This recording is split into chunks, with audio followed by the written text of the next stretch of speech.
Today we are celebrating the grand opening of the Nursing and Pharmacy Technician Lab.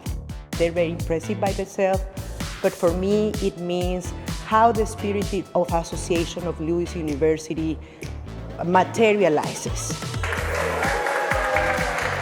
We have a room specifically for health assessment where students will learn to practice those skills in patient assessment. We have another lab where they practice the fundamentals. And then we have a high fidelity simulation which really mimics what they'll see in the hospital setting or when they're taking care of patients. They will start the minute thing like start medication and counting the medication. How to do an IV preparation, how to do a surgical preparation.